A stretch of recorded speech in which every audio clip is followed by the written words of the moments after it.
2,000 years later. Guys অনেক দিন পর আমি আবার চলে এসেছি একটা নতুন ব্লগ নিয়ে। তো যাই হোক, ব্লগটা হচ্ছে অনেক দিন পর মানে অনেক দিন পর আমি আবার ভিডিও নিয়ে এসেছি। ঠিক আছে, তো আমার না ইদানিং করে আর ভাত খেতে একদম ভাল লাগছে না। বেসিক্যালি আমার ভাতের প্রতি অনীহা চলে আসছে, ভাত খেতে একদম ভালো লাগছে না। আর কদিন তো ভেজ খাচ্ছি, ভেজের উপর দিয়ে যাচ্ছে বেসিক্যালি। তো আজকে ভাবলাম যে একটা অন্যরকম কিছু করা যাবে। হ্যাঁ, একটা কি কোয়েশ্চেনটা করে আমি কেন কিচেনে আছি, রান্না করবো বলে আছে কিচেনে, মানুষই করে রান্নাই করে। তো আমিও সেরকম একটা রান্নাই আজকে করবো আর না তোমাদের সাথে শেয়ার করবো। তো আজকে বানাচ্ছি, রেসিপিটা হচ্ছে সুজির মশালা পোলাও। ঠিক আছে, সেটা আগে করবো মানে নাম শোনাননি আর টেস্টও হয়তো করেননি। চলুন তাহলে আমি আজকে বানাতে কি কি লাগছে সেটা দেখে নিই। ওকে, সবার ফার্স্টে লাগছে আমাদের একটা প্যান লাগবে, প্যান বা কড়াই যাই হোক একটা লাগবে। জ্বালানোর জন্য একটা লাইটার তো লাগবে, একটা খুন্তি লাগবে, ওই যে একটা খুন্তি লাগবে, লাইটার এসব লাগবে। দেন এবার আমি ডিরেক্ট চলে আসছি। ওকে, ডিরেক্ট চলে আসছি মশলাপাতিতে আমার কি কি লাগছে আমি একটু দেখাই। ওয়েট প্রথমে লাগছে হালকা একটু সয়াবিন অয়েল নেব। এখানে আছে বাটার, আমুল বাটার আছে এখানে, আর এখানে আছে নুন, এখানে হলুদ, হিং, আর এখানে আছে গরম মশলা, এখানে জিরে গুঁড়ো, আর ফোড়নের জন্য নিয়ে নিয়েছি একটুখানি হালকা করে হচ্ছে এলাচ, লবঙ্গ, দারচিনি কুচোনো, আর হচ্ছে তেজপাতা, কালো জিরে, কিশমিশ, কাজু, আর এখানে সুজি নিয়েছি। আর এখানে সবজির মধ্যে নিয়েছি একটুখানি বিনস, একটু স্লাইস করে ফ্রাইড রাইসের মতো করে কুচিয়ে নিয়েছি, একটুখানি গাজর স্লাইস করে চপ করে নিয়েছি, আর একটুখানি হচ্ছে একদম স্কোয়ার করে কেটে নিয়েছি, দেখাচ্ছি একদম স্কোয়ার করে কেটে নিয়েছি হচ্ছে ক্যাপসিকাম, মানে নিরামিষ পেঁয়াজ যেটা আমি বলে থাকি, আর একটু স্পাইসি ফ্লেভারের জন্য, ঝাল ফ্লেভারের জন্য লঙ্কা, আর এখানে আলু আছে। তো সবার ফার্স্ট যেটা আমাদের করতে হবে সেটা সবাই আমরা জানি, তার সাথে চিনিটা অন করবো। চলো আমরা উল্টো হয়ে চিনি অন করবো। পরে বাবা হচ্ছে না, দাঁড়ান এইভাবে করে দেখি তো। অন হয়ে গেছে। তো চলো এবার তাহলে গ্যাসটা অন করা যাক।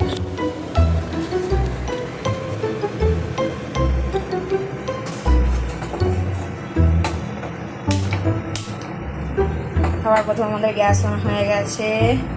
এই যে একদম এখন একটু জল আছে, জলটা একটু শুকিয়ে নিই হালকা করে। এই ননস্টিক প্যানগুলোতে কিন্তু রান্নার পোলাওগুলো মানে এরা ড্রাই জাতীয় যেসব রান্নাগুলো সেগুলো কিন্তু রান্নাগুলো খুব ভালো হয়, যেটা আমার এক্সপিরিয়েন্স থেকে আমি বলছি। চটজলদি হয়ে যায়, খুব চটজলদি। এটা ভেজ আমি পোলাও করছি, আর একদিন দেখাবো, আমার ট্রাই করবো নিরামিষ। এটা পুরো ভেজ, সবাই খেতে পারবে। এটা আমরা ঝাল বড়রা খেতে পারি, বাচ্চারা ঝালটা প্রেফার করে না, ঝালটা না খেতে পারলে মানে খেতে পারে না একদম। তো আমি চেষ্টা করবো আরেকদিন মিষ্টি পোলাও, ঠিক আছে? কিশমিশ দিলে তো মিষ্টি লাগে। ও হ্যাঁ, আরেকটা জিনিস দেখানো না, যেটা লাগবে চিনিটা নেওয়া হয়নি, চিনিটা নিয়ে নিলাম, মিষ্টির কথা বলতে মনে পড়লো। তো এখানে প্যানটা হয়ে গেছে, একদম ড্রাই হয়ে গেছে। হালকা, বেশি দেওয়া যাবে না, একদম অল্প। দেখে পরিমাণটা 1 চামচ মতো, ঠিক আছে? 1 চামচ মতো দিয়ে দিলাম। বেসিক্যালি কী হবে তেলটা দিলে, বাটারটা সোক করে নেবো, এই যে। ওকে, চলো এবার দেওয়া যাক, একটুখানি বাটার দেওয়া যাক। এই বাটারের স্পুন কোথায়? স্পুন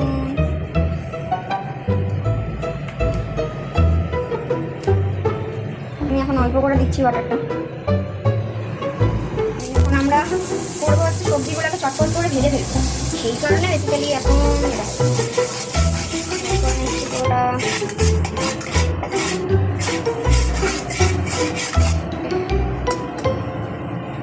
তো এখন আমরা এই জন্য সর্বপ্রথম একটুখানি আলু ভেজে নেব। আলু দিয়ে দিলাম, একটা গাজর পড়ে গেছে, কষছে ছিল।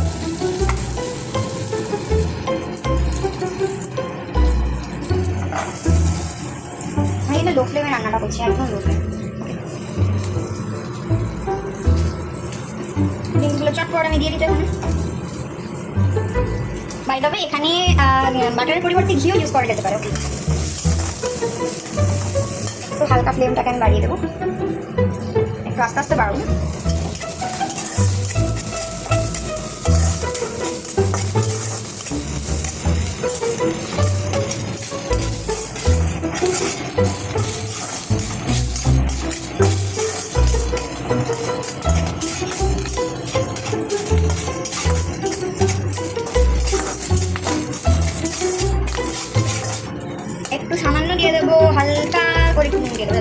সেটাটা হয় হাফ টিস্পুন মতো। আমি এখানে যেহেতু প্যাকেটটা দিয়ে দিয়ে আমার হ্যাবিট হয়ে গেছে, আমি বুঝতে পারি কতটা কি। এখানে সব রকম ব্যবহার করার ব্যাপারটা হচ্ছে, যেহেতু বাটারে অতিরিক্ত নুন থাকে, শিখে দিচ্ছি, ব্যবহার করা হবে বাট তাও ড্রাই রোস্ট হয়ে গেছে। সাথে সাথে দিয়ে দেবো গাজর, দিয়ে দিলাম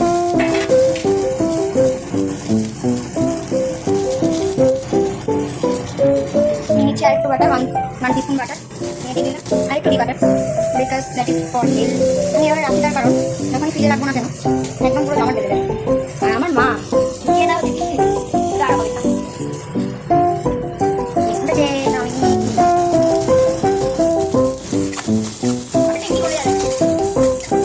আমার মতো আমি অনেক মিষ্টি শুনিয়ে রেখে দিই, মানে রেখে দিই বলে আমি আবার একটু দেবো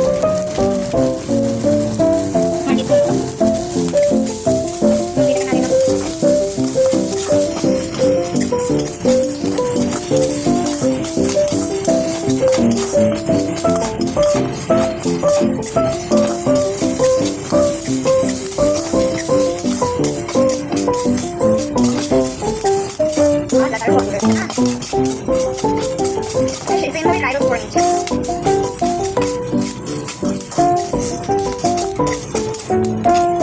এটা ফ্রাই হোক,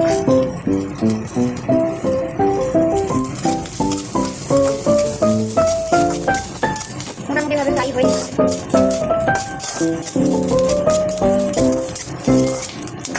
ভালো না ফুলে ফটফট সিগনাল দিতে ভাজা হয়ে গেছে।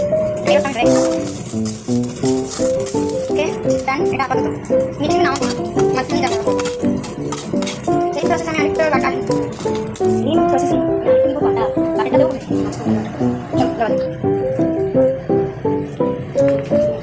ক্যামেরা করা বাটাকে কি করা আমার আগে কি ছিল কি করে না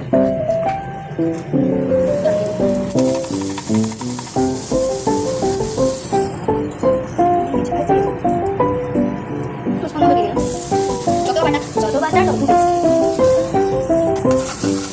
আমি চেষ্টা করি যতটা অয়েল ফ্রি খাবার খাওয়া যায়, চেষ্টা করি অয়েল ফ্রি বেশি অয়েল ফ্রি না বাটা ভালো লাগে।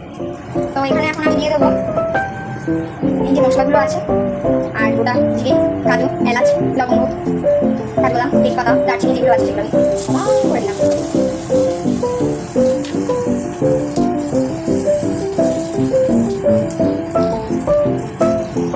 দিয়ে মিলিয়ে ভেজে নেব,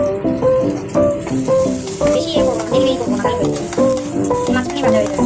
দেখুন কি হয়, স্ন্যাক্সটাই প্যান লাগবে, বিশেষ কোনো বাকি খরচা হবেই না, মানে মাঝামাঝি করতে হবে খরচা, কিন্তু খরচা পায় না, কষ্ট করতে হবে, কম কষ্ট।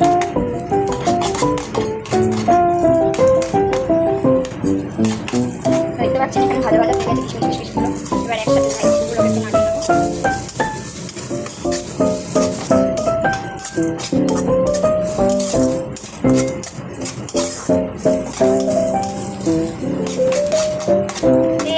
সব কটাকে আবার ছড়িয়ে প্লেট করে ভাগ করে দেবো, যেমনভাবে ট্রাফিক পুলিশ সরিয়ে সরিয়ে রাস্তাকে জ্যাম হাঁটায় সেরকম করা হয়ে গেছে। রাইট, তো এবার দিয়ে দেবো সুজি। গণেশ সুজি এখানে ব্যবহার করছি খাবার ক্ষেত্রে। বাইরে এটা কোনো প্রমোশনাল ভিডিও না, কোনো মশলা বা কোনো ব্র্যান্ডকে প্রমোশন করবে না, কেউ করে না, কেউ বলো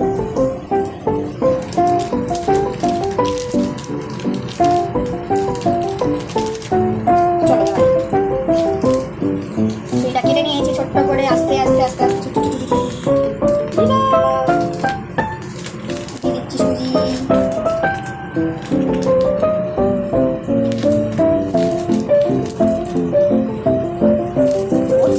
করছেই না এটা ছোট করে দিচ্ছি।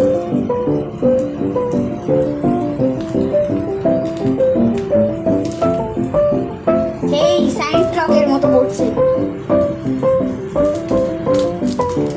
স্যান্ড ক্লকের মতোই পড়ুক, আস্তে আস্তে উঠতে চাইছি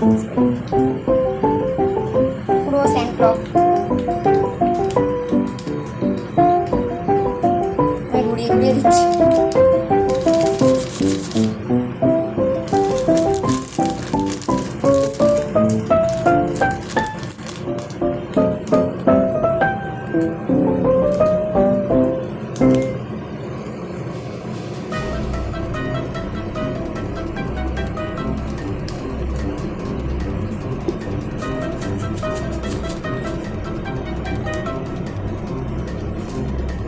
ফ্লেমে রেখে কিন্তু আমি গ্যাসে দিচ্ছি, ঠিক আছে? চলো এবার এটাকে টুইং টুইং টুং টুং করে টুকটুক করে ভাজা যাক। একটু হিটটা ফ্লেমটা একটু বাড়িয়ে দেবো।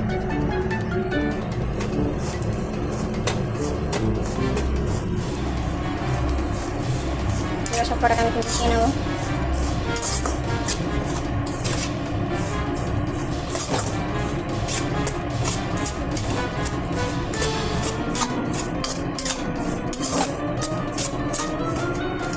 নাড়তে হবে, কনস্ট্যান্ট নাড়তে হবে। সেই যেভাবে এই ইয়ে করে সেইভাবে।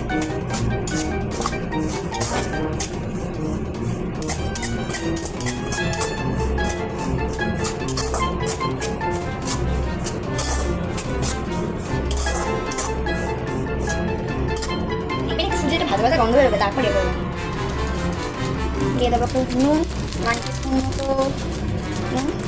আমি বলবো প্রেফার করি সন্দক নুনটা বেসিক্যালি, কেন পিঙ্ক সল্ট না, তার কারণ এতে প্রেশার বাড়ার যে সম্ভাবনাটা বা রক্তের চাপ বৃদ্ধির সম্ভাবনাটা বেশি খেলেও হচ্ছে চান্সটা কম থাকে, পাই থাকে না। এই কারণে আমি এখানে 2 টিস্পুন মতো নুন ব্যবহার করলাম।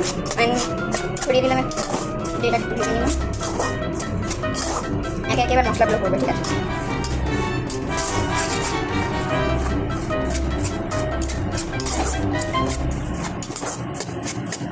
ভাজা ভাজা গন্ধ এসছে।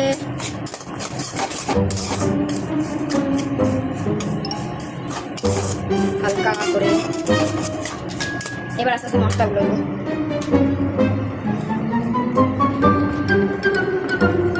হলুদ গুঁড়ো হালকা 1/2 টিস্পুন মতো হলুদ গুঁড়ো, নুন তো দিয়ে দিয়েছি।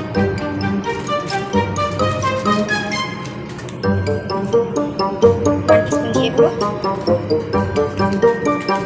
আর হালকা একটুখানি গরম মশলা, এটা দিলাম 1 টিস্পুন মতো দিয়ে দিয়েছি। আর সর্বশেষে দিয়ে দেবো একটু দিয়ে নাড়িয়ে দিয়ে দেবো হিংটা। আমি এখানে হিং ইউজ করি, রান্নায় হিং পাওয়া যায়, ফ্রাইড রাইস করে দিয়ে দিলাম। এটা আমি একটা হালকা কালারের জন্য দেওয়া হচ্ছে, কালারটা হালকা চেঞ্জ হয়েছে। ক্যামেরার মধ্যে বোঝা বুঝতে পারছি না, কিন্তু এখানে একটা কালার চেঞ্জ হয়েছে। এবার দিয়ে দেবো হিং, দিচ্ছি হিং, স্প্রে করে দিচ্ছি। আমরা যে কোনো মাখাতে স্প্রে করে দিচ্ছি, স্প্রেটা আমার সব গুলিয়ে হয়ে গেছে। যেহেতু এটার অবস্থা আমি সুন্দর করে দিচ্ছি, কারণ এই অবস্থা রাখছি। চলো এটা ভাজা যাক। এবার যাবে জল, আর দিয়ে দিই হিংটা দিচ্ছি।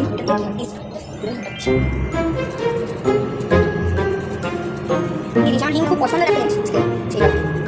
হিং বা হয়ে গেছে, এটা বলে ওকে। পুরো একদম ভাজা হয়ে গেছে, কাঁচা এবার দিয়ে দেবো জল, গ্যাস নাই। তো এবার একটু করে দেবো আস্তে আস্তে, মাখানটা যেন ফাঁকাই, মাঝখানটা জল দেবো, দিলাম হালকা করে দিলাম। বেলা পাকিয়ে যাবে,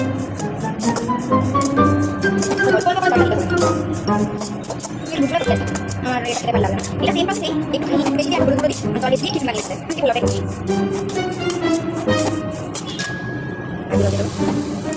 ফ্লেমটা বাড়িয়ে দেবো, এবার নাচ।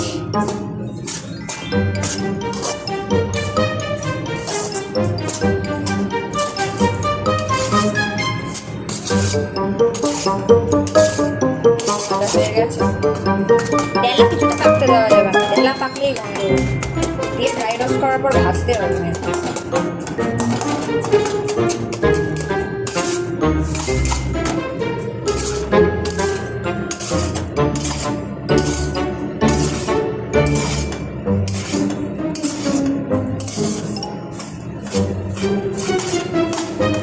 একটু জল দেবো, ফাঁকা ফাঁকা থেকে জল দিতে হবে।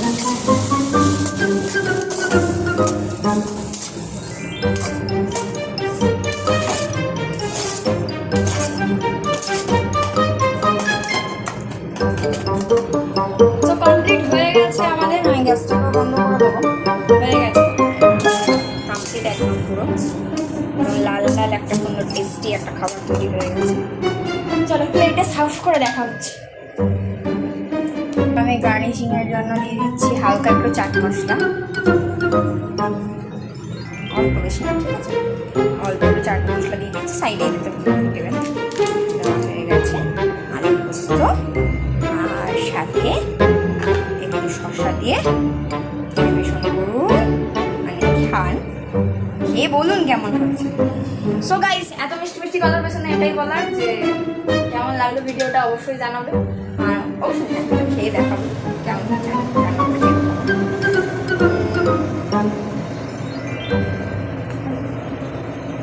খুব ভালো, ভালো লাগবে, টেস্ট আর best, I am the best, মানে রান্না আমার কাছে যেটা মনে হয়। সো গাইস, ভিডিওটা কেমন লাগলো জানাতে অবশ্যই ভুলবেন না, কিন্তু আর একটা ভিডিও নিয়ে আসছি, নেক্সট ভিডিওটা পার্ট 2 চাইলে অবশ্যই কমেন্ট করবেন। এখানে মশালা পোলা নর্মাল মিষ্টি পোলাটা বানাতে চাইলে অবশ্যই কমেন্ট করবেন, কমেন্ট করে অবশ্যই জানাবেন এটা বানানো ইয়েস অর নো, আমি কিন্তু ফটো বাইরে করবো। সো আজকের মতো টাটা, বাই বাই।